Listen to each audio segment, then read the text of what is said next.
بسم الله الرحمن الرحيم السلام عليكم ورحمة الله تعالى وبركاته كلنتي وعنا وناكسن داوديال كسو دوادا برنامجكي تضباطكي تغي iyo dhacdooyinkii ugu waaweynaa ee ka dhacay Soomaaliya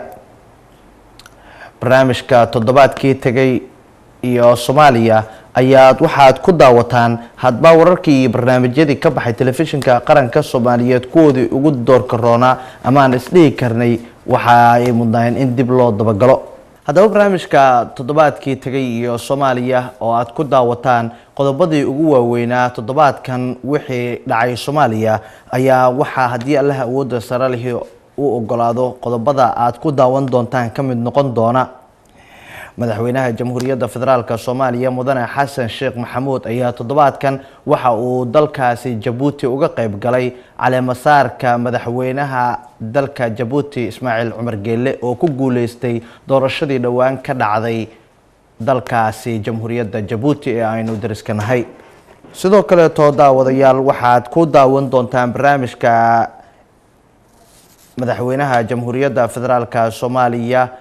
iyo ra'iisul wasaare Umar Cabdirashiid Cali Sharmaake iyo gudoomiyaha baarlamaanka mudane Maxamed Sheekh Cusmaan Jawaari ayaa waxa ay si wada jir ah u qaabileen wafdi ka socday dalkaasi Mareykanka oo toddobaadkan magaalada Muqdisho yimid barnaamijka ayaad faahfaahintiisa kaga bogan doontaan sidoo kale waxaad daawadayaal ku daawan doontaan barnaamijka dhacdooyinka toddobaadka waxaa toddobaadkan xilka wareejiyay gudoomiyihii hore ee maxkamadda sare ee dalka Abukaate Caydiid Cabdullaahi Ilkaxanaf iyadoo si rasmiyana uu shaqada xafiiskaasi maxkamadda sare ee dalka uu la wareegay Ibrahim Idle Suleymaan oo ah gudoomiyaha cusub ee maxkamadda sare ee dalka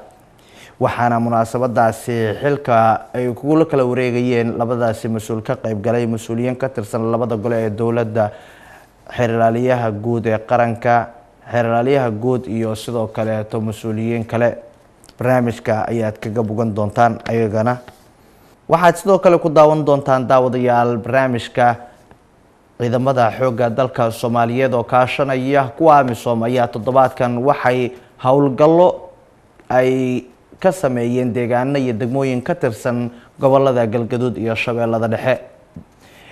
degmooyinkaas iyo deegaanadaasi ayaa waxaa looga sifeeyay maleeshiyaadka kooxda ugus oo muddo ku dhow 7 sano iyo in ka badan halkaasi dadka shacabka ah ee ku nool dhibaatooyin fara badan ugu geysan jiray deegaanadaas iyo degmooyinka la xoreeyay iyo ciidamada hadda halka iyo goobaha ay ku kala sugan yihiin barnaamijka ayaan idinku soo gudbin doonaa qodobadaas iyo qodobo kale ayaa daawadayaal ku daawan doontaan barnaamijka toddobaadkii tagay iyo Soomaaliya aan ku bilaabanay daawadayaal toddobaadkii tagay waxaa dalkaasi jamhuuriyadda Djibouti gaaray wafuud ka kala socotay caalamka oo kamid ahaa madaxweynaha jamhuuriyadda federaalka Soomaaliya mudane Xasan Sheekh Maxamuud iyo wafdi uu hogaaminayo hadaba madaxweynaha ayaa waxa uu dalkaasi jamhuuriyadda Djibouti uga qayb galay caleemasaarka iyo dhaarinta madaxweynaha dalkaasi Djibouti mudane Ismaaciil Cumar Geelle madaxweynaha Djibouti Ismaaciil Cumar Geelle ayaa markii saddexaad ku guuleystay doorashada madaxtinimada dalkaasi jamhuuriyadda Djibouti kadib doorashadii dhawaan ka dhacday dalkaasi Djibouti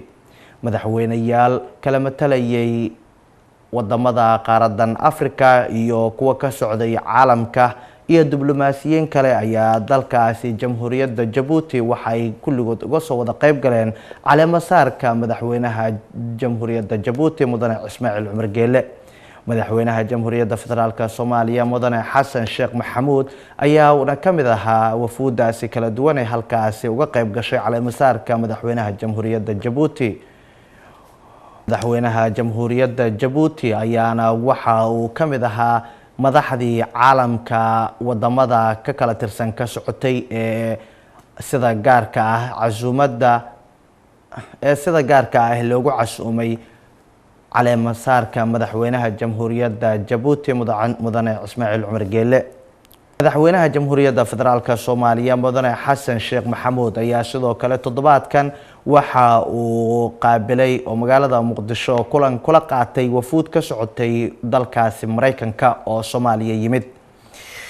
wafuudaasi kulanka madaxweynaha jamhuuriyadda federaalka Soomaaliya mudane Xasan Sheekh Maxamuud la qaatay waxa ay kala hadleen arrimaha doorashooyinka iyo sida ay u socoto qabanqaabadooda.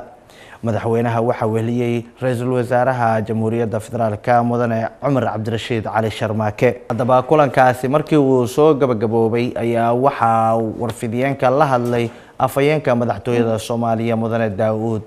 Aweys waxaana hadaladiisii ka mid ahaa. waa mahadsan tahay maanta madaxweynaha jamhuuriyadda federaalka Soomaaliya mudane Xasan Sheekh Maxamuud waxa uu magaalada Muqdisho kulan kula yeeshay wafdi ballaaran oo ka socday dalka Mareykanka. wafdigaasi waxaa horkacayay madaxa waaxda Afrika ee xafiiska kaaliyaha xogayaha arrimaha dibadda ee Mareykanka Mr. Bruce Wharton. kulanku wuxuu ahaa kulan jawi wanaagsan ku dhacay. arrimaha ugu waaweyn ee madaxweynaha uu kaga hadlay iyo wafdigaasi waxaa ka mid ahaa arrimaha doorashooyinka dalka ka dhici doona dhowaan, arrimaha dhinaca amniga, arrimaha dhinaca siyaasadda, arrimaha la xiriira iskaashiga labada dal iyo weliba sidii loo xoojin lahaa iskaashigaasi. iyadoo kulankaasina madaxweynaha uu ku weeliyay ra'iisul wasaaraha dowladda federaalka Soomaaliya mudane Cumar Cabdirashiid Cali Sharmaake. toddobaadkii tagay waxaa magaalada Muqdisho munaasabad ka dhacday xilkii ku wareejiyay gudoomiyihii hore ee maxkamadda sare ee dalka Abukaate Caydiid Cabdullaahi Ilkaxanaf, waxaana xilka maxkamadda sare ee dalka uu ku wareejiyay gudoomiyaha cusub ee uu madaxweynaha jamhuuriyadda federaalka Soomaaliya mudane Xasan Sheekh Maxamuud dhowaan magacaabay Ibraahim Iidle Suleymaan. munaasabadaasi labada mas-uul xilka ay ku kala wareegayeen ayaa waxaa ka qayb galay ra'iisul wasaare ku-xigeenka dalka mudane Maxamed Cumar Carta, xeeralyaha guud ee qaranka iyo mas-uuliyiin kale oo lagu casuumay. haddaba kulankaasi waxaa hadal kooban ka jeediyay labada mas-uul ee xilka ku kala wareegayay. waa kan gudoomiyihii hore ee maxkamadda sare ee dalka Abukaate Caydiid Cabdullaahi Ilkaxanaf. marka waxaan kula dardaarmayaa oo u sheegayaa inay habboon tahay oo dalku ku raadsan yahay inay jirto garsoor madax bannaan. waxay ii sheegeen si kasta ha ahaatee anigu waxay joogaan adiga ii sheegay waan iska cagseen maantana waa wareejinaya marka horena anaa waan sheegay aan shaqadii ka fadhiistay, haddana waan wareejinaya. sidoo kaleeto waxaa isna munaasabada ka hadlay gudoomiyaha cusub ee maxkamadda sare ee dalka Ibraahim Iidle Suleymaan, waxaana hadaladiisii ka mid ahaa. dadaalina in la xoojiyo kalsoonida uu qofka muwaadinka ku qabo garsoorka, waxayna aasaas u tahay kalsoonida qofka oo la xoojiyaa dowladnimada waxa aasaas u ah garsoorka waxa weeyaan tiir udhexaad. marka waa in la hela qofka halkii uu qofka bini aadamka ahi xuquuqdiisa iyo doonistiisa uu kaga adeegsan lahaa gacantiisa oo uu gacantiisa ku fushan lahaa, waa inuu helaa hay-ad dowladeed oo amarta in markay xaqiijiso in la siiyo xuquuqdiisa iyo xorriyaadkiisa. hay-addaasina waa hay-adda garsoorka. gabagabadii ayaa waxaa kulankaasi ka hadlay ra'iisul wasaare ku-xigeenka dalka mudane Maxamed Cumar Carta, waxaana asna hadaladiisii ka mid ahaa. waa ifafaalo cusub oo wanaagsan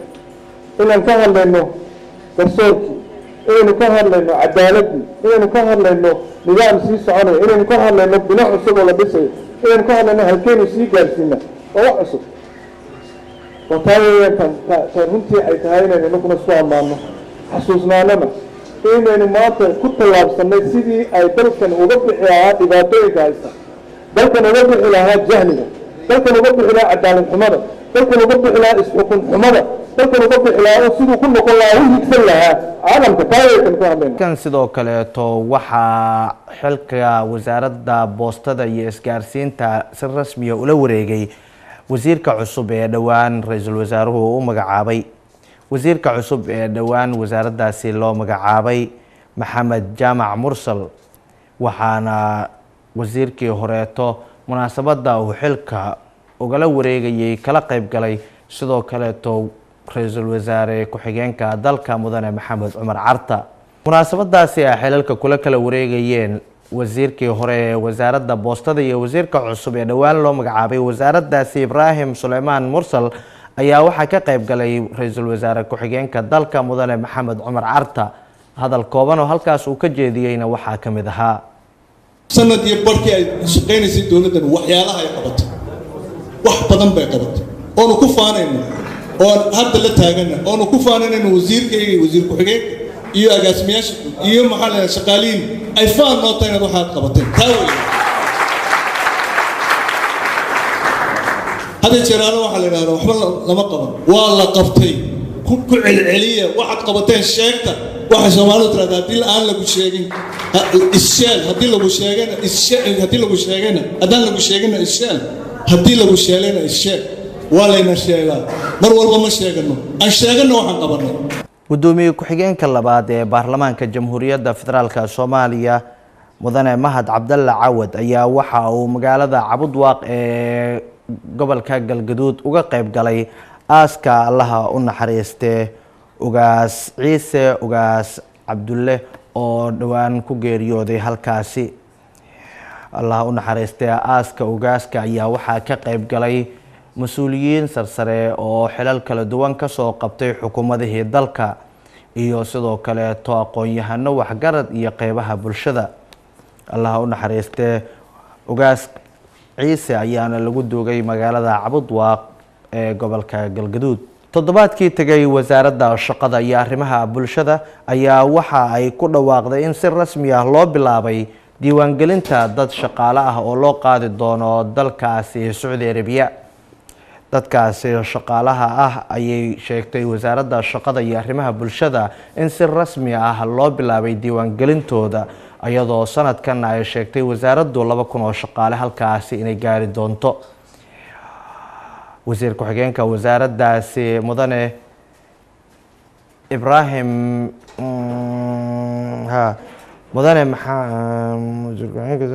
mudane Cusmaan Libaax Ibrahim wasiir ku-xigeenka wasaaraddaasi mudane Cusmaan Libaax Ibrahim ayaa warfidiyeenka u faahfaahiyay shaqaalaha dalkaasi Sacuudiga loo qaadi doono waxaana hadaladiisii ka mid ahaa والله شغالها لقاضي وبدن يهين نوعي بدن isugu jiraan injineera ku jira waxa ku jira darawaliina ku jira waxa way shaqaale kala xoogsata ku jira nurses ku jira dhammaan qaybaha kala duwan oo shaqooyinka ayay ka kooban yihiin qaabka siyaasadeed ee shaqaalahaasi dibadda u xoogsatagaya qaabka siyaasadeed dawladda ayaa soo diyaarisay wasaaradda ayaa soo diyaarisay siyaasadii shaqaalahaasi lagu maamuli lahaana golaha wasiirada ayaa la mariyay xeerkii lagu dhaqi lahaana wasaaradda ayaa soo saartay shirkadaha waxay ku shaqo leeyihiin fulintay sameynayaan ayaa shirkadihii kala Sacuudiga ayaga heshiis la soo galaya sidii arintaasi loo fulina ilaan wasaaraddu shaqo kasta ayada ma qabanayso marka shirkada ayaa ruqsad loo siiyay in ay arintaasi fuliyaan oo ay sameeyaan laakiin kor wasaaradda ayaa ka maamulaysa waajira heshiisna waajira kulan waajira labada wasiir shaqada iyo labada wasiir ee shaqada kan Sacuudiga iyo wasiirka shaqada ee Soomaaliya waxay ku wada kulmeen Jakarta ay ku kulmeen meeshayna ku soo wada hadleen dhawaana wasiirku wuxuu aadayaa dalka Sacuudiga ayuu aadayaa si maartay heshiiska qaybtiisa labaad oo u soo dhameystiro shaqaalaha la qaaday laba qaybood ayay isugu jiraan qayb waxa waaye nurses waxay u baahan yihiin aqoon ay u baahan yihiin iyo shahaado ay u baahan qofka hadduu soo bartay nurseska ayaa la qaaday gabar iyo wiil waxay ahaatay waa la qaaday iyo shaqaale kale oo kuwa xoogsatada ama nadaafadda sameeyaan ama ma aragtay shaqada kale oo ma aragtay xooga xaq qabtaan waa shaqaale xoogsata ah ganacsatada Puntland ayaa magaalada Garowe toddobaadkii tagay waxa ay ka sameeyeen shaqo joojin suuqyada iyo goobaha kale ee ganacsiga ayagoo shaqo joojintaas ku sifeeyay kadib markii sare u kac balaaran laga dareemay qiimaha sarifka lacagaha qalaad waxayna sheegeen inay kaga soo horjeedaan sare u kacaasi ku yimid lacagaha qalaad wax soo bara ah aan la samayn waxa dhibta keenay oo sicir bararkaana hadda waxay u baahan tahay nidaam iyo gadaal in la isu weydiiyo inay u taal maamulka oo arrintaa tallaabo laga qaado sidii loo xakamayn lahaa cabashadii waa dhammaynay dawladda dhexena waa u gudbinaynaa oo madaxweynuhu ugu sarreeyo in sicir bararkaa ku yimid doolarka oo intii uu fadhiyey kor u kacay arrintaas in la xalliyo arrintaas waa lagu jiraa waana u ballanqaadnay waana ku heshiinay maxaa yeelay dadkaa loo shaqeeya dadkuna inay cawdaan xaq bay u leeyihiin sidoo kaleeto dibadbax looga soo horjeedo sare u kac ku yimid qiimaha lacagaha qalaad lagu sarrifo ayaa waxa uu ka dhacay magaalada Beledweyne ee xarunta gobolka Hiiraan sidaas lamada dibadbaxaasi ballaaran ayaa waxa ay dadka ganacsatada iyo qaybaha kala duwan ee bulshadu ka sameeyeen wadooyinka waaweyn ee magaalada Beledweyne waxaana sidoo kaleeto isu soo baxaasi la sheegay inay u xirmeen wadooyinka waaweyn ee dadka iyo gaadiidkuba ay maraan waa kuwan qaar ka mid ah dadka dibadbaxayaasha ahaa magaalada Beledweyne warbaahinta kula hadlay lacagta fagaar lagu gubo asigoo la xiro xabsi la dhigay ayuu ku tashan doonaa qofkii lacag lagu arko baabuurkii wada waaya baabuurku soo geliyo waa magaalada waxaa la garaaxayaa 500 waa saraflaaya saraflaha 500 oo garaaxayo bili xarag ah 500 oo garaaxayo